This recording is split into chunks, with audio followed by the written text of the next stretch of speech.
গুনাহের মধ্যে বড় ধরনের একটি গুনাহ হলো হারাম খাদ্য গ্রহণ করা, হারাম কামাই, হারাম পোশাক পরিধান করা, হারাম খাদ্য গ্রহণ করা। আজকে আমরা এ সম্পর্কে আলোচনা করব ইনশাআল্লাহ। কোরআনুল কারীমের সূরা মুমিনুনের 51 নম্বর আয়াত যেটা তেলাওয়াত করেছি, আয়াতে কারিমায় রব্বুল আলামিন সমস্ত রাসূলগণকে আদেশ করেছেন তারা যেন হালাল খাদ্য গ্রহণ করেন। আল্লাহ তাআলা বলেন, ইয়া আইয়ুহার রাসূল কুলু মিনাত তাইয়্যিবাত। আল্লাহ বলেন, হে রাসূলগণ তোমরা সবাই পবিত্র খাবার গ্রহণ করো। অপবিত্র খাবার নয়, পবিত্র অর্থাৎ হালাল খাবার গ্রহণ করবে। আবার সূরা বাকারার মধ্যে আল্লাহ তাআলা ঈমানদারদেরকে লক্ষ্য করে বলেছেন, সাধারণ যত ঈমানদার আছে সকলকে বলেছেন, ইয়া আইয়ুহাল্লাযীনা আমানু কুলু মিন তাইয়্যিবাতি মা রাযাকনাকুম ওয়াশকুরু লিল্লাহি ইন কুনতুম ইয়্যাহু তা'বুদুন। আল্লাহ বলেন, হে ঈমানদারেরা তোমাদেরকে আমি যে রিজিক দিয়েছি এগুলোর মধ্য থেকে হালাল রিজিক তোমরা গ্রহণ করো। হালাল রিজিক গ্রহণ করো, হারাম খায়ো না। তো এই দুটি আয়াতকে সামনে রেখে আল্লাহর হাবিব সাল্লাল্লাহু আলাইহি ওয়াসাল্লামের একটি হাদিস, নবীজি সাল্লাল্লাহু আলাইহি ওয়াসাল্লাম একদিন সাহাবায়ে কেরামের মাঝে বয়ান করছিলেন। সাহাবায়ে কেরামকে লক্ষ্য করে বললেন, ইয়া আইয়ুহাল্লাযীনা আমানু ইন্নাল্লাহা তাইয়্যিবুন লা ইয়াকবালু ইল্লা তাইয়্যিবা।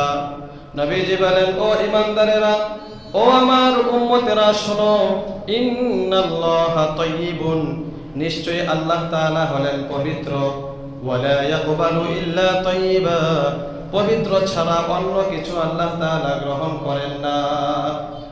অর্থাৎ আল্লাহ তাআলা পবিত্র, তো তোমাদের খাবার, তোমাদের আমল, তোমাদের চলাফেরা এগুলো যেন পবিত্রতার সাথেই হয়।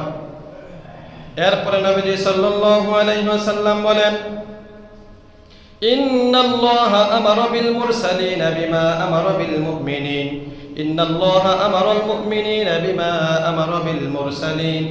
নবীজি বলেন, আল্লাহ তাআলা একটি আদেশ করেছেন, যে আদেশটা রাসূলদেরকে করেছেন এই আদেশটা সমস্ত মুমিনদেরকেও করেছেন। সেটা হলো রাসূলদেরকেও আল্লাহ আদেশ করেছেন হালাল খাবার গ্রহণ করার জন্য, হালাল পোশাক হালাল ভাবে চলার জন্য, এবং সমস্ত ঈমানদারদেরকেও এই আদেশটা করেছেন। বলে এই আদেশের ক্ষেত্রে রাসূলরা এবং ঈমানদাররা সবাই সমান, সবাইকে এই আদেশটা আল্লাহ তাআলা করেছেন। সুম্মা যাকারার রাজুলা, এরপরে নবীজি সাল্লাল্লাহু আলাইহি ওয়াসাল্লাম একজন লোকের ব্যাপারে বললেন, ইউতিলুস সাফার, যে লোকটা অনেক দূর থেকে সফর করে এসেছে। একজন লোকের অবস্থা বলতেছেন, দেখো একটা লোক অনেক দূর থেকে সফর করে এসেছে, মুসাফির, আশআসা, মুসাফির হওয়ার কারণে তার চুলগুলো এলোমেলো হয়ে আছে, ওয়া আগবার, মুখের মধ্যে ধুলাবালি লেগে আছে। চুল এলোমেলো, মুখ ধুলোবালি। মুসাফির হলে সাধারণত যেমনটা হয়, মরুভূমিতে সফর করতেছে তো অনেক দূর থেকে আসছে, তার চুলগুলো এলোমেলো হয়ে আছে, আবার মুখের মধ্যে ধুলাবালি। তো এই অবস্থায় সাধারণত দোয়া করলে দোয়া কবুল হয়। মুসাফিরের দোয়া কি হয়? কবুল হয়, অন্য হাদিসের মধ্যে আছে। নবীজি বলেন, মুসাফিরের দোয়া তো কবুল হয়, কিন্তু এই লোকটা আল্লাহর দরবারে হাত উঠিয়ে উঠিয়ে দোয়া করতেছে আর বলতেছে, ইয়া রব্বি ইয়া রব্বি, বারবার বলতেছে, আয় রব আমার দোয়া কবুল করেন, আয় রব আমার দোয়া কবুল করেন। নবীজি সাল্লাল্লাহু আলাইহি ওয়াসাল্লাম বলেন, ওয়া মাতআমুহু হারামুন ওয়া মাশরাবুহু হারাম ওয়া মালবাসুহু হারাম ওয়া গুযিয়া বিল হারাম। নবীজি বলেন, ও সাহাবীরা শোনো, লোকটা তো মুসাফির, দোয়া করতেছে দোয়া কবুল হবে, কিন্তু সমস্যা রয়ে গেছে। সমস্যা কি? নবীজি বলেন, তার খাবার হলো হারাম খাবার, এবং তার পানীয় হারাম, তার পোশাকও হারাম, ওয়া গুযিয়া বিল হারাম, হারামের দ্বারা এসে লালিত পালিত হচ্ছে, তার কামাই রোজগারও হারাম। ফা আন্না ইউস্তাজাবু লিযালিকা, অতএব কিভাবে তার দোয়া কবুল করা হবে? বোঝাতে চাইলেন যে হারাম কামাই, হারাম পোশাক, হারাম খাবার, এই সবগুলোর কারণে তার মুসাফির হওয়ার যে ফজিলত ছিল, দোয়া করলে আল্লাহ কবুল করতেন, কিন্তু এই হারামের কারণে এখন তার দোয়া আল্লাহ কিভাবে কবুল করবে? তার মানে যতই ইবাদত করি, যতই বন্দেগী করি, সারাদিন নামাজ রোজা হজ যাকাত বিভিন্ন আমলের মধ্যে একটা না একটা করতে থাকি, কিন্তু যদি হারাম পোশাক, হারাম খাবার, হারাম কামাই হয়, তাহলে নবীজি বলে দিয়েছেন এগুলোর কারণে তার দোয়া কবুল হবে না। দোয়া কবুল হওয়ার জন্য সর্বপ্রথম যে শর্তটা সেটা হলো কি হতে হবে? হালাল হতে হবে। কামাই রুজি রোজগার এবং পোশাক পরিচ্ছদ, খাবার দাবার এগুলো হালাল হওয়া জরুরি। হারাম হলে তার দোয়া কবুল হবে না। এজন্য হালালটাই গ্রহণ করতে হবে, হারাম থেকে বিরত থাকতে হবে। এজন্য আল্লাহর হাবিব সাল্লাল্লাহু আলাইহি ওয়াসাল্লাম বলেন হালালের জন্য বেশি করে দোয়া করতে হবে। নবীজি সাল্লাল্লাহু আলাইহি ওয়াসাল্লাম নিজেও দোয়া করতেন, আল্লাহুম্মা জাআল রিজকা আলি মুহাম্মাদিন কুতা। বলতেন যে আয় আল্লাহ, মুহাম্মাদের পরিবারের জন্য তুমি হালাল রিজিক এবং পরিমাণ মতো রিজিকের ব্যবস্থা করে দিও। নবীজি এই দোয়াটা করতেন যে আয় আল্লাহ, মুহাম্মাদের পরিবারের জন্য তুমি হালাল রিজিক এবং পরিমাণ মতো রিজিকের ব্যবস্থা করে দিও। পরিমাণ মতো রিজিক কি? আমরা তো মনে করি যে আমার একটা বাড়ি তো এখনো আমার পরিমাণ হয় না, আরো 2টা বাড়ি হইলে মনে হয় পরিমাণ মতো হবে। বাড়ি একতলা আছে, এটারে 3তলা করতে পারলে মনে হয় আমার পরিমাণটা ঠিক হবে। মানে আমাদের চাহিদা খুব উচ্চ চাহিদা, কিন্তু এই এত বেশি চাহিদা থাকা উচিত না। নবীজি সাল্লাল্লাহু আলাইহি সাল্লাম বলেন পরিমাণ মতো, যতটুকু হলে তুমি আর মানুষের কাছে হাত পাততে হবে না বা পেরেশানিতেও পড়তে হবে না, স্বাভাবিক জীবন যাপন করা যায়, এটাই যথেষ্ট। এরপর আল্লাহ অতিরিক্ত যদি মাল দেন, অনুগ্রহ করে, সেটা ভিন্ন কথা, কিন্তু চেষ্টা সাধনা এর ভিতরে থাকলেই যথেষ্ট। তো ঈমানদার ব্যক্তি বা নেককার লোক যারা, তাদের মাল সম্পদ যদি হালালভাবে উপার্জন হয়, এটা দোষের কিছু না। হালালভাবে উপার্জন হইল এটা দোষের কিছু না। নবীজি সাল্লাল্লাহু আলাইহি ওয়াসাল্লাম বলেন নি'মাল মালুস সালিহু লিল মারইস সালিহ। নবীজি বলেন কতই না উত্তম মাল, কতই না ভালো সম্পদ ওই সম্পদ যেগুলা উত্তম মানুষ অর্থাৎ ভালো মানুষের হয়ে থাকে। মানে ভালো মানুষের সম্পদ ভালো, ভালো মানুষের সম্পদ ভালো। লোকটা যদি ভালো হয়, কামাই রুজি রোজগার ভালো হয়, ইনকাম ভালো, হারামের কোনো মাধ্যম নাই, হারাম লাইনে তার টাকা আসে না, তাহলে তার টাকা পয়সা যত বেশি হবে ততই ভালো, এতে সমস্যার কিছু নাই। কারণ এই টাকা তো সে ভালো কাজে ব্যয় করবে, হালাল কাজে ব্যয় করবে, মসজিদ মাদ্রাসা বিভিন্ন জায়গায় গরিব মিসকিন অসহায়দেরকে দান করবে এবং এগুলো দিয়ে আত্মীয়তার হক আদায় করবে, বাবা মা ভাই বোন স্ত্রী সন্তান তাদের সেবা যত্ন করবে, খেদমত করবে। তো এই জন্য তার সম্পদ হওয়াটা দোষের কিছু না। সে হালাল সম্পদ কামাই করবে, এটা দোষের কিছু না, এটা তার জন্য কল্যাণকর হবে। এছাড়া স্বাভাবিকভাবে যদি কোনো রকমে চলা যায়, মানুষের কাছে হাত পাতা লাগে না এবং পেরেশানিতে পড়া লাগে না, স্বাভাবিক তার যেমন ইনকাম এমনভাবে চলতেছে, এটাকেও নবীজি সুখী মানুষ বলেছেন, যে এই লোকটাও একজন সুখী মানুষ। সুবহানাল্লাহ। আমরা মনে করি যে অনেক বেশি টাকা পয়সা থাকলে মনে হয় সুখী, না, বরং সামান্য পরিমাণ যেটা তার জন্য যথেষ্ট, কারোর কাছে চাইতেও হয় না, আবার পেরেশানিতেও পড়তে হয় না, এরকম রিজিক থাকাটা নবীজি বলেন এটা সৌভাগ্যবানদের আলামত। এই লোকটাও একজন সুখী মানুষ। قال رسول الله صلى الله عليه وسلم من أصبح منكم آمنا في سربه معافا في جسده عنده قوت يومه فكأنما حيزت له الدنيا। নবীজি সাল্লাল্লাহু আলাইহি ওয়াসাল্লাম বলেন যে লোকটার মধ্যে 3টা গুণ পাওয়া যাবে, সকাল করলো এই লোকটা এমন অবস্থায় যে সেই লোকটা সুস্থ সবল আছে, 1 নাম্বার এটা। 2য় নাম্বার হলো তার পরিবার পরিজন তারাও সুস্থ সবল এবং নিরাপদে আছে। 3য় নাম্বার হলো তার সারা দিনের যে খরচ, সেই খরচও তার কাছে আছে। তাহলে ফাঁকা আন্নামা হিজাত লাহু দুনিয়া, কেমন যেন দুনিয়ার সব সম্পদ তার জন্য জমা করে দেওয়া হলো। সুবহানাল্লাহ। মানে দুনিয়ার সমস্ত সম্পত্তি থাকলে সে যেমন সুখী থাকতো, এতটুকু থাকার কারণে সে এরকম সুখী মানুষ। অর্থাৎ সে নিজে সুস্থ, তার পরিবার লোকেরাও নিরাপদে আছে, সুস্থ আছে এবং তার একদিনের পরিমাণ খাবার আছে, বাস এতটুকুতেই সুস্থ, এতটুকুতেই সে সন্তুষ্ট। তো আল্লাহর হাবিব সাল্লাল্লাহু আলাইহি সাল্লাম বলেন সে একজন সুখী মানুষ, সে একজন সৌভাগ্যবান মানুষ। তাহলে এর বেশি কামাই করার জন্য আমরা উঠে পড়ে যেভাবে লেগে যাই যে আমার কামাই করতে হবে, দিনে 1000 টাকা কামাই হয় না, এটা দিয়ে সম্ভব না, আরো বেশি দরকার, তো 2000 কামাই করতে হবে, না এটাও সম্ভব না, তো 3000, এটাও সম্ভব না, 4000, এভাবে 50,000, 1 লক্ষ, 2 লক্ষ, দৈনিক তার আরো অনেক বেশি কামাই করতে হবে। এজন্য আমরা উঠে পড়ে লেগে যাই, দেখা যায় তখনই আমরা হারামের মধ্যে লিপ্ত হয়ে যাই। একটা মানুষ সাধারণত চলতে যে সম্পদটা দরকার, আল্লাহ তাআলা যেই সামর্থ্য দিয়েছেন এবং মানুষকে যে যোগ্যতা দিয়েছেন, স্বাভাবিকভাবে মানুষ চেষ্টা সাধনা করলে এই অনুযায়ী চলা সম্ভব। কিন্তু হারামে কখন লিপ্ত হই? যখন উচ্চ আকাঙ্ক্ষা থাকে যে না আরো বড় হতে হবে, আরো বেশি সম্পদ পাওয়া লাগবে, তখন গিয়ে আমরা এই হারামের মধ্যে লিপ্ত হয়ে যাই। আর এই হারামে লিপ্ত হওয়ার দ্বারা, হারাম উপার্জনের দ্বারা শরীরের যে অংশটা তৈরি হয়, অথবা আপনার সন্তানদেরকে লালন পালন করতেছেন তাদের অংশ তৈরি হইতেছে, মানে হলো হারাম উপার্জনের টাকা দিয়ে খাবার আনলেন, হারাম উপার্জনের টাকা দিয়ে তাদের পোশাক দিলেন, নিজে পোশাক পরিধান করলেন। এভাবে যখন জীবনটা চলতে থাকে, তো নবীজি সাল্লাল্লাহু আলাইহি ওয়াসাল্লাম বলেন তার এই দেহটা জাহান্নামের উপযোগী হয়ে যায়। নাউযুবিল্লাহি মিন যালিক। তখন আর সে জান্নাতে যাওয়ার উপযুক্ত থাকে না। قال رسول الله صلى الله عليه وسلم لا يدخل الجنة جسد غذي بالحرام।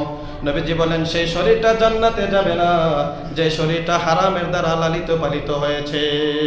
তাহলে আপনি আপনার সন্তানকে লালন পালন করতেছেন বড় মায়া কইরা, আদর কইরা, যে আমার এই ছেলেটা বড় হবে, ভালো মানুষ হবে, আমার দেখাশোনা করবে, সেবা যত্ন করবে, সমাজের মধ্যে সে সুনাম স্বীকৃতি অর্জন করবে। কিন্তু এই ছেলেটারে, এই মেয়েটারে আপনি লালন পালন করতেছেন কি দিয়া? হারাম দিয়া, হারাম খাবার দিয়া, হারাম উপার্জন দিয়ে। তাহলে এই ছেলেটা তো মানুষ হবে না, এটা অমানুষ হয়ে যাবে। কারণ তাকে তো আপনি জাহান্নামের উপযোগী বানাইতেছেন। তো এক পর্যায়ে সে আপনার সাথে কিভাবে ভালো ব্যবহার করবে? শেষ পর্যায়ে দেখা যায় বৃদ্ধ বয়সে আপনাকে বৃদ্ধাশ্রমে রেখে আসবে, অথবা কথায় কথায় বিভিন্ন অবস্থায় লাঞ্ছিত করবে, অপমানিত করবে। এজন্য আমরা যারা এখানে বাবারা আছি, এখন থেকে সতর্ক হয়ে যাওয়া চাই। দেখেন আপনি তো কয়েকদিন পরে মারা যাবেন, তো তখন আপনার জিজ্ঞাসা শুরু হয়ে যাবে। আপনার জিজ্ঞাসাবাদ যখন শুরু হয়ে যাবে, তো ছেলে মেয়েদের জন্য হারামভাবে যেই অর্থ সম্পদ রেখে এসেছেন, এগুলো কিন্তু তখন কোনো কাজে আসবে না। এগুলো দিয়ে তখন কোনো কাজে আসবে না। আপনি এই কথা বলার সুযোগ নাই যে আল্লাহ হারাম উপার্জন করছি, তো এগুলো তো আমি খাই নাই, আমার ছেলে মেয়েদেরকে দিয়ে আসছি, এরা ভোগ করতেছে, আল্লাহ তো এই উসিলা আপনি আমার মাফ করে দেন। আল্লাহ বলবেন যে না, তোমার জন্য এটা জরুরি ছিল না, হালালভাবে যতটুকু পাইতা এটাই তোমার সন্তানদের জন্য রাখা যাইতা। তুমি মারা গেছো, তোমার কোটি কোটি টাকা ব্যালেন্স থাকা, ব্যাংকের মধ্যে থাকা জরুরি না, বরং যতটুকু ছিল হালালভাবে এটাই যথেষ্ট ছিল। একেবারে সব ছেলে মেয়েদেরকে বাড়ি ঘর করে দিয়ে যাইতে হবে, এটা কি জরুরি? এটা জরুরি না, বরং হালালভাবে যতটুকু সম্পদ রেখে যাওয়া যায় এটাই যথেষ্ট। এজন্য নবীজি সাল্লাল্লাহু আলাইহি ওয়াসাল্লাম বলেন যে ভবিষ্যতে এমন একটা জমানা আসতে পারে যে জমানার মানুষ কোনো পরোয়া করবে না যে এরা কি হালালভাবে টাকা কামাই করতেছে না হারামভাবে কামাই করতেছে। ও উম্মত, যখন এই সময়টা আসা পড়বে তখন কিন্তু তোমরা সতর্ক থাকবা, তখন তোমরা কিন্তু হারামে লিপ্ত হইবা না। সুবহানাল্লাহ। এই জমানাটা এখন আসছে কিনা বলেন দেখি। কামাই করতেছে, অহরহ টাকা কামাই করতেছে, সে কি এটা হালালভাবে করতেছে না হারামভাবে করতেছে কোনো পরোয়া করে না। যে যেভাবে পারে, যারা বাইরে পারে টাকা পয়সা নিতেছে, তারপর দিয়ে টাকা পয়সা, চান্দাবাজি, ধান্দাবাজি, ঠিক না, বিভিন্নভাবে টাকা পয়সা নিতেছে। এটা কি হালাল হইলো না হারাম হইলো একটুও পরোয়া করে না। তো এই জমানাটা এখন এসে গেছে। এজন্য নবীজি সাল্লাল্লাহু আলাইহি সাল্লাম আমাদেরকে লক্ষ্য করে বলেছেন আমরা যেন এই জমানায় খুব সতর্ক থাকি। হযরত আবু হুরায়রা রাদিয়াল্লাহু তাআলা আনহু থেকে হাদিসটি রওয়ায়াত বর্ণিত আছে। আন আবি হুরায়রা রাদিয়াল্লাহু তাআলা আনহু قال قال رسول الله صلى الله عليه وسلم يأتي على الناس زمان। আবু হুরায়রা রাদিয়াল্লাহু তাআলা আনহু বলেন নবীজি সাল্লাল্লাহু আলাইহি ওয়াসাল্লাম বলেছেন একটা জামানা আসবে মানুষদের কাছে লা ইউবালিল মারউ মা আখাযা মিনহু ওয়া মিনাল হালালি আম মিনাল হারাম। নবীজি বলেন মানুষের এমন একটা জামানা আসবে যেই জমানায় মানুষ কোনো পরোয়া করবে না যে সে কি হালাল খাচ্ছে না হারাম খাচ্ছে। ও উম্মত, যখন এই সময়টা এসে পড়বে তো তোমাদের জন্য আবশ্যক হইল তোমরা সতর্ক থাকবা, তোমরা হারামের মধ্যে লিপ্ত হইবা না। এটা আমাদের জন্য জরুরি। এখন এই জমানাটা চলতেছে ফিতনা ফাসাদের জমানা, যে যেভাবে পারে টাকা কামাই করতেছে, একটুও পরোয়া করে না হালালের কোনটা হারাম কোনটা, অথবা হালাল কামাই করতেছে কিন্তু হালাল কামাই করার পরও সে এরকম ভাবে কামাই করতে আছে আল্লাহর সব বিধিবিধান বলে যাচ্ছে। কথার কথা যারা ব্যবসা বাণিজ্য করে, চাকরি করে, গাড়ি চালায় হালাল ভাবে, তো এদের টাকা পয়সা কিন্তু সব হালাল, কিন্তু দেখা যায় এই হালালের পিছনে সে এমন ভাবে ছুটছে যেটার কারণে নামাজ তরক করে দিতেছে। তাহলে তার হালাল ইনকামটা আর হালাল রইল কই? হালাল তো ছিল টাকাটা, কিন্তু এই টাকা কামানোর জন্য তো এই অনুমতি দেওয়া হয় নাই যে তুমি হালাল কামাই করবা, ঠিক আছে, এর জন্য সারাদিন শুধু কামাই করবা, এই বলদের মতো সারাদিন খাটতে থাকবা, তোমার কোনো ফিকির নাই, নামাজও দরকার নাই, রোজাও দরকার নাই, হজও দরকার নাই, যাকাতও দরকার নাই, পর্দারও দরকার নাই, তুমি খালি সারাদিন গাড়ি চালাইবা, এরকম আদেশ করছে আল্লাহ তাআলা। অথবা তুমি সারাদিন ব্যবসা করবা, কিছু তো আছে গাড়ি ব্যবসা এরকম না, বেকারই বসে থাকে, তো এরকম আদেশ না, বরং হালাল কামাই করতে হবে, পাশাপাশি আল্লাহর বিধিবিধানগুলোকেও পালন করতে হবে। এজন্য নবীজি সাল্লাল্লাহু আলাইহি সাল্লাম উম্মতকে এই ভবিষ্যৎবাণীটা শোনায় গেছেন যে তোমরা কিন্তু এই হতভাগাদের অন্তর্ভুক্ত হইও না। অনেকে দ্রুত ধনী হওয়ার জন্য হালাল পথ ছাইরা হারাম পথ ধরে, মনে করেন প্রতিদিনের কামাই 500 টাকা হয়, 600 টাকা হয়, তো এটা তার পোষায় না, মনে করে এই টাকা কামাই করে কবে বড় লোক হবো। একটা বিল্ডিং তোলা সম্ভব 500 টাকা করে কামাই করা, প্রতিদিন 500 টাকা করে কামাই করলে কবে আমার 4 তলা 5 তলা বিল্ডিং হইব। পাশের বাড়ির ভাই তো বিশাল বড় বিল্ডিং তুলে ফেলাইছে, অমুকের তো কয়েকটা গাড়ি হয়ে গেছে, আমার তো কিছুই নাই। তাইলে কি করতে হইব? হারামের দিকে যায়। আগে মনে করেন কষ্ট করে কাজ করতো, হালাল পথে ছিল, গাড়ি চালাইতো, দোকানদারি করতো, গরু পালতো, ছাগল পালতো, ব্যবসা বাণিজ্য করতো, এই রুজি রোজগার করতো, কামলা খাটতো মানুষের বাড়িতে। কিন্তু এখন দেখে যে এগুলো করে আর বেশি একটা টাকা জমানো যাইতেছে না, ব্যাংক ব্যালেন্স আর জমে না, যেটা কামাই করে প্রতিদিন এটাই শেষ হয়ে যায়। তো করে কি? এবার শুরু করে হারাম। হারাম কি? ধরে জুয়া। কোনটার মধ্যে যায়? জুয়ার মধ্যে যায়, জুয়া খেলা শুরু করে। কারণ ওইখানে গেলে দেখা যায় অনেকে 1 ঘন্টাও লাগে না 50,000 টাকার মালিক হয়ে যায়, এই অল্প সময়ের ভিতরে লাখ লাখ টাকার মালিক হয়ে যায়। এই লোভে এবার সে এই জুয়ার মধ্যে যায়া বসে যায়। তো নবীজি সাল্লাল্লাহু আলাইহি ওয়াসাল্লাম তাদেরকেও লক্ষ্য করে বলেছেন, قال رسول الله صلى الله عليه وسلم لا يحملنكم استبطاء الرزق أن تطلبوه بمعاصي الله فإنه لا يدركه ما عند الله إلا بطاعته। নবীজি সাল্লাল্লাহু আলাইহি ওয়াসাল্লাম বলেন, ও উম্মতেরা শোনো, তোমাদের কেউ যেন এরকম হারাম কাজে লিপ্ত না হয়, অর্থাৎ হারাম উপার্জনে লিপ্ত না হয়। তার রিজিক আসতে বিলম্ব হচ্ছে, এজন্য অল্প অল্প করে রিজিক আসতেছে, এজন্য সে হারামে গিয়ে লিপ্ত যেন না হয় যে আমার তাড়াতাড়ি রিজিক আসতে হবে, বেশি বেশি টাকা কামাই করতে হবে, এমনটা যেন কেউ না করে।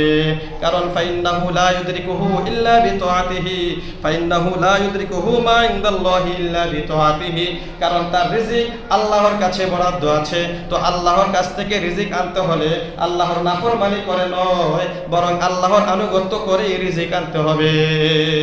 আমরা মনে করি নাফরমানি করে একজনে মানলেই তো তার কাছে, এই যে ছিনতাই করে, এগুলো এখন বেশি চিন্তাই হয়। কিন্তু তো ছিনতাইকারীরা মনে করে যে অল্প সময় একজন লোকের কাছে মোবাইল আছে, লাখ লাখ টাকা আছে, বাস 2-1টা থাপ্পড় বা কিল ঘুষি ছুরি দিয়ে আঘাত করে টাকাটা নিয়ে গেলাম, এইভাবে সফল হয়ে গেলাম।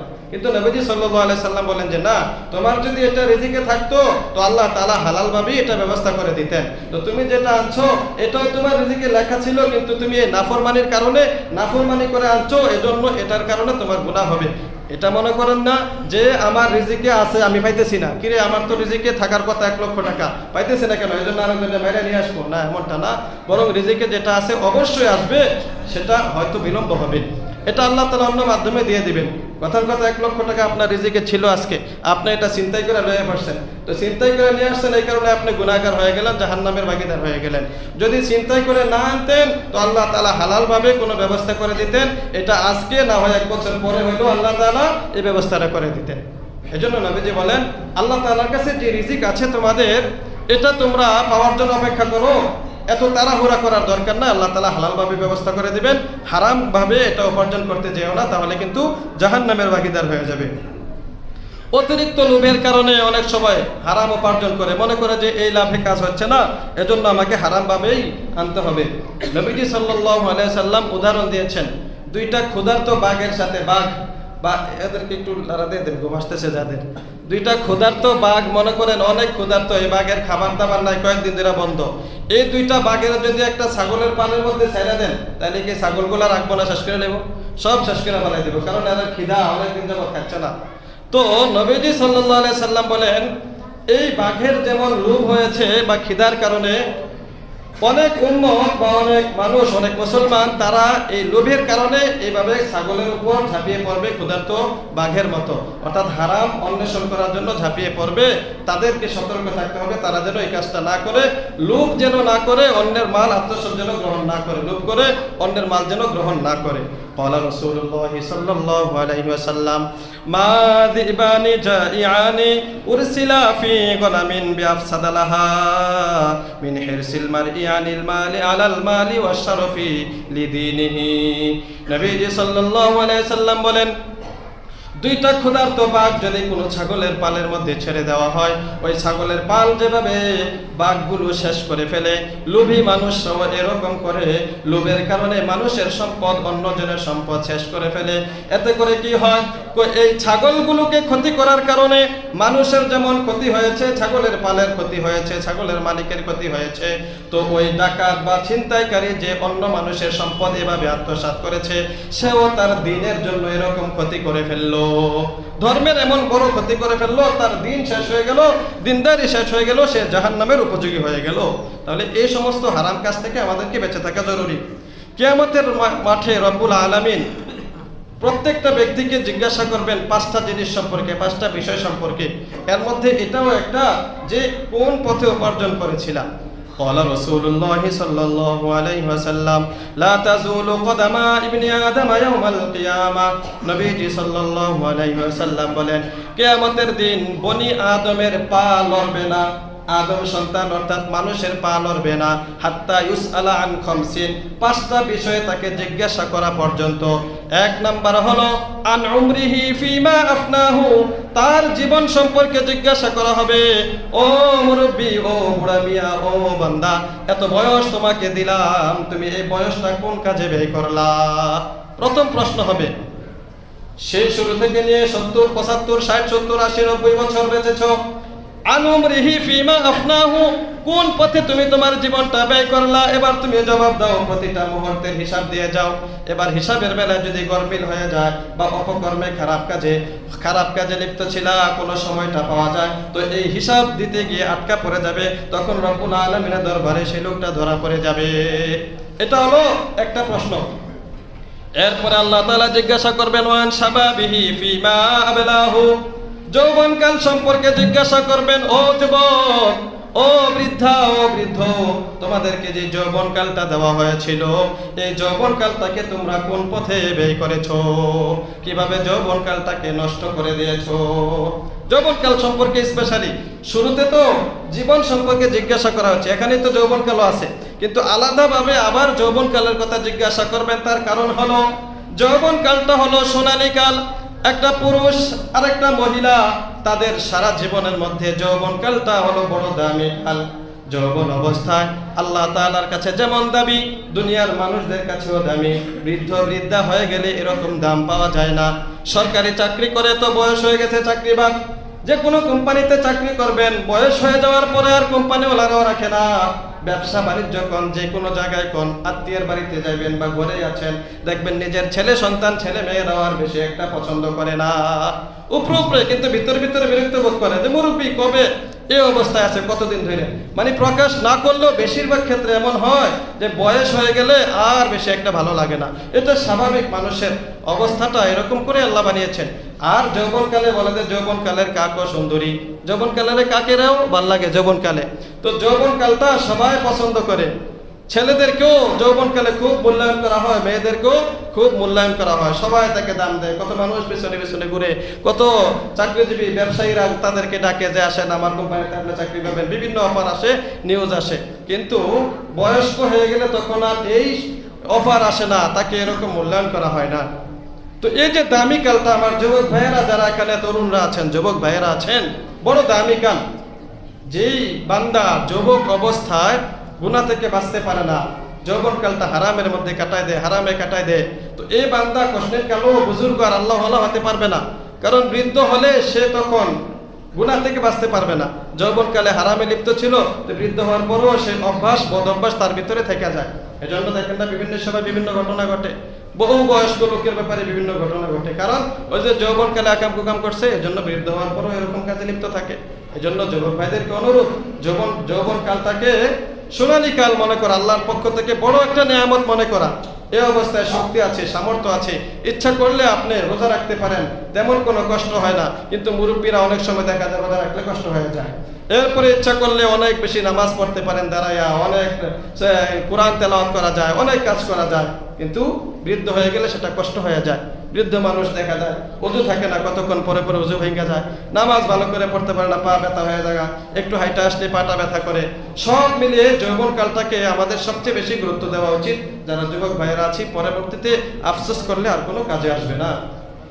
তাহলে আসরের ময়দানে প্রথম প্রশ্ন হবে জীবন সম্পর্কে, পুরাটা জীবন কোন কাজে ব্যয় করেছো। দ্বিতীয় প্রশ্ন হবে তোমার যৌবনকালটা কোন কাজে ব্যয় করেছো। 3 নম্বরে রব্বুল আলামিন প্রশ্ন করবেন ওয়া মালিহি ফি মিন আইনা ইকতাসাবাহু, মাল সম্পর্কে, সম্পদ সম্পর্কে, যে এই মাল সম্পদ তুমি কিভাবে উপার্জন করেছো। অনেক টাকা পয়সার মালিক হয়েছো, কোটি কোটি টাকার মালিক হয়েছো, ও বান্দা বলো এই টাকা পয়সাগুলো তুমি কিভাবে কামাই করছো। কার পকেটের মাল তুমি নিয়ে আসছো, কার সম্পদ তুমি দখল করেছো, কার সম্পত্তি তুমি ভোগ করে খাইছো। ও বান্দা এবার তুমি জবাব দাও। এই প্রশ্নটার জন্য আটকে যাবে বহু লোক।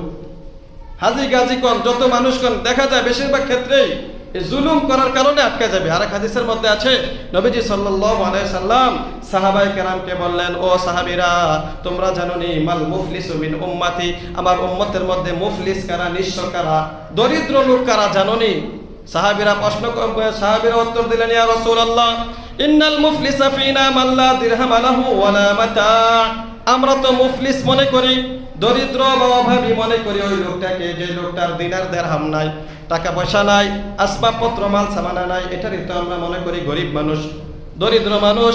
নবীজি বললেন যে না, ইন্নাল মুফলিসা মিন উম্মতি, আমার উম্মতের মধ্যে দরিদ্র হবে সেই লোকটা, যে লোকটা ইয়াতি ইয়াউমাল কিয়ামাতি, কিয়ামতের ময়দানে আসবে বিসলাতিন ওয়া যাকাতিন ওয়া সিয়াম, অনেক অনেক নামাজ নিয়ে আসবে, অনেক রোজা নিয়ে আসবে, অনেক সদকা নিয়ে আসবে, দান সদকা নিয়ে আসবে, কিন্তু সে এগুলো নিয়ে আসার পরেও ইয়াতি, তারপরে আরো কিছু লোক আসবে, পদে সাতামা হাজা, যে লোকটাকে সে গালি দিয়েছিল, ওয়াকদে কদাফা হাজা, এমন কিছু লোক আসবে আয়েশা বলবে সে আমাকে অপবাদ দিয়েছিল, আমি তো অন্যায় করি নাই কিন্তু আমার অপবাদ দিছে। হয় কি না এরকম?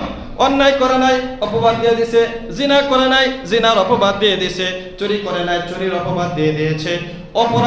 অপবাদ দেওয়ার কারণে এই লোকটা আয়েশা বলবে, ইয়া রাব্বি কদ কযাফা হাযা, সে আমাকে অপবাদ দিয়েছে, কদ কযাফানি, আমাকে অপবাদ দিয়েছে।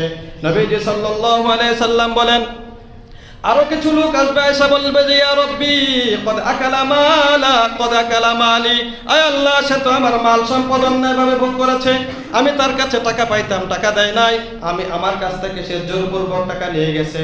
আরেক লোক আয়েশা বলবে ইয়া রাব্বি কদ দরবানি, এই লোকটা আমাকে একবার অন্যায়ভাবে মেরেছিল, আমি তো অন্যায় করি নাই, মারার মতো কাজ করি নাই, রব্বুল আলামিন তার গায়ে জোর আছে, শক্তি আছে, ক্ষমতা আছে বলে আজকে আমাকে সে দরিদ্র পেয়ে, আমাকে সে দুর্বল পেয়ে আঘাত করেছে।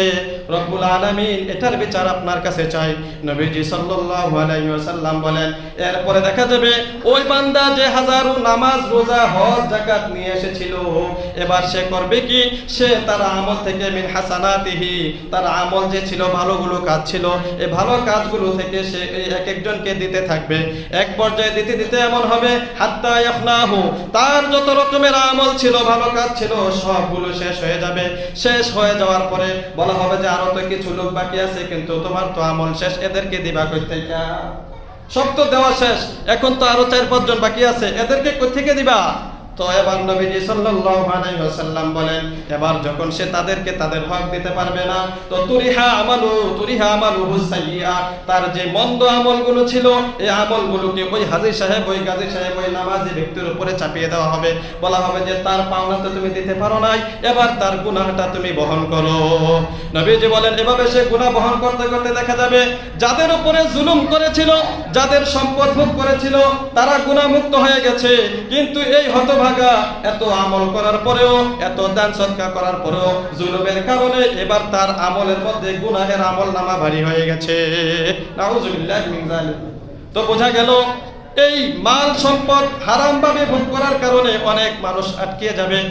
হাসরের ময়দানে 4 নম্বরে তার কাছে যেটা জিজ্ঞাসা করা হবে সেটা হবে ওয়াফিমা আনফাকহু, মাল তুমি কোন কাজে খরচ করেছো। 5টা প্রশ্ন বলছিলাম। 1 নম্বর হলো তোমার জীবনটা তুমি কোন কাজে ব্যয় করেছো।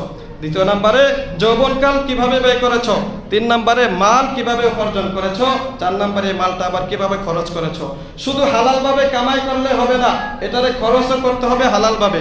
কামাই করছেন বড় কষ্ট কইরা, ব্যবসা বাণিজ্য কইরা, কিন্তু খরচ করছেন হারাম পথে, বিভিন্ন গানের আসরে, জুয়ার আসরে, বা হারাম কাজে, জিনার কাজে, অন্যায়ের কাজে এই টাকাগুলো ব্যয় করেছেন, তো সেই লোকটাও সেখানে গিয়ে আটকা পড়ে যাবে।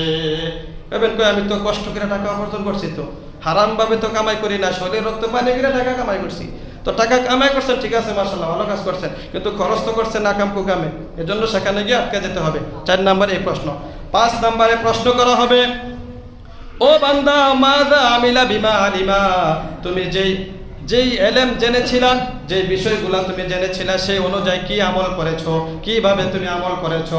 কথার কথা, নামাজের ব্যাপারে আমরা জানি, নামাজ, রোজা, হজ, যাকাত, যেগুলো আমরা জানি, এগুলো অনুযায়ী আমরা আমল করছি কিনা এটাকেও জিজ্ঞাসা করা হবে। এই যে হারাম সম্পর্কে বললাম, এখন আমরা সবাই তো মোটামুটি জানছি কি কি হারাম কাজের কি ভয়াবহতা, বা কিভাবে টাকা কামাই করলে হারাম হয়। তো এগুলো জানার পরে এখন যদি আমল না করলাম, এটার জন্য জিজ্ঞাসাবাদ হতে হবে। এখন অনেকে কেউ তাইলে তো না জানলেই ভালো ছিল, না জানলেই কি ভালো ছিল, তো না জানলে ভালো ছিল যারা বলে, তাদের জন্য শাস্তি হবে ডাবল। জিজ্ঞাসা করা হবে, তুমি এই কাজটা করো না কেন, যে আমি জানছি না। তো জানছো না কেন? জানছো না এটা লেগে এক পিড়া, আবার করছো না এটা লেগে আরেকটা পিড়া, তাই শাস্তি ডাবল হইলো না। একটা হলো জানার পরে করে নাই, এটার জন্য একটা শাস্তি, আরেকটা হলো জানেও নাই করেও নাই, তাইলে ডাবল শাস্তি। জানাও ফরজ ছিল, জানা কি ফরজ। তলাবুল ইলমি ফারিদাতুন আলা কুল্লি মুসলিম, প্রত্যেকটা মুসলমানের জন্য ফরজ বিধিবিধানগুলো জানা ফরজ। নামাজ, রোজা, হজ, যাকাত, চলাফেরা করতে, ব্যবসা বাণিজ্য করতে, পর্দা পশিদা যেগুলো তার জন্য জরুরি, এই বিষয়গুলো জানা ফরজ। এটা চাই মাদ্রাসা পয়রাই জানুক, অথবা কোনো হুজুরের কাছ থেকে জানুক, অথবা বই পয়রা বা যে কোনোভাবে জানুক, যেভাবে হোক জানতে হবে, না জানলেও পাই নাই। এতটুকু জ্ঞান থাকা সবার জন্য ফরজ। একেবারে জীবনে যে কলমও ধরছে না, মনে করেন যে কলম লিখতে গেলে এই ভাঙা যায়, তো তার জন্য এতটুকু জানা ফরজ যে তার উপরে কি কি বিধান ছিল, সেই ফরজ বিধিবিধানগুলো, নামাজ কিভাবে পড়তে হয়, হজ কিভাবে করতে হয়, যাকাত কতটুকু হলে দিতে হয়, রোজা কিভাবে রাখতে হয়, এই পর্দা কিভাবে করতে হয়, কিভাবে হালাল হারামগুলা কি কি, এগুলো জানা প্রত্যেকের জন্য ফরজ, জরুরি। তো না জানলে এটার জন্য এক শাস্তি, আবার জানার পরে না মানলে এটার জন্য আর এক শাস্তি। এজন্য আমাদেরকে এই বিষয়গুলো জানতে হবে, হারাম থেকে বিরত থাকতে হবে। হারাম থেকে বিরত থাকার জন্য অসৎ লোকের সঙ্গ ত্যাগ করতে হবে। কি ত্যাগ করতে হবে? অসৎ লোকের সঙ্গ ত্যাগ করতে হবে। হাদিসের মধ্যে আছে, নবীজি সাল্লাল্লাহু আলাইহি ওয়াসাল্লাম বলেন, আর রাজুলু আলা দীনি খলিলিহি, আর রাজুলু আলা দীনি খলিলিহি ফালয়ানজুর আহাদুকুম মাইয়ুখালিলহু। নবীজি সাল্লাল্লাহু আলাইহি ওয়াসাল্লাম বলেন, প্রত্যেকটা মানুষ, বিশেষ করে দেখা যায় বেশিরভাগ মানুষ তার বন্ধুর অনুসারী হয়ে থাকে। যার সাথে সে চলাফেরা করে, দেখা যায় তার কিছু স্বভাব তার ভিতরে আসা পড়ে, সে যেমনটা করে সেও এমনই করে, এরকম বেশিরভাগ ক্ষেত্রে দেখা যায়। এজন্য নবীজি সতর্ক করেছেন, ও উম্মত সাবধান, বন্ধু নির্বাচন করার ক্ষেত্রে সতর্ক থাকবা। কার সাথে বন্ধুত্ব করছো, কার সাথে সঙ্গ দিচ্ছ, একটু সাবধানের সাথে সঙ্গ দিও, সাবধানের সাথে বন্ধুত্ব করিও। এটা কোরআনুল কারীমে আল্লাহ তাআলা বলে দিয়েছেন যে হতভাগা বন্ধু তারা তখন হাসরের ময়দানে আফসোস করতে থাকবে আর বলবে, ইয়া লাইলাতা লাম আত্তাখিদ ফুলানান খলিলা, হায় আফসোস, অমুককে যদি আমি বন্ধু না বানাইতাম কতই না ভালো হতো। তাহলে ব্যবসা করার ক্ষেত্রেও এরকম অসৎ লোকের সাথে পার্টনার হওয়া যাবে না, তাদের সাথে পার্টনার হয়ে ব্যবসা করা যাবে না। এভাবে চলাফেরা করার ক্ষেত্রেও অসৎ লোকদের সাথে চলাফেরা করা যাবে না। আল্লাহ তাআলা আমাদেরকে কথাগুলো বোঝার এবং আমল করার তৌফিক দান করুক, আমিন।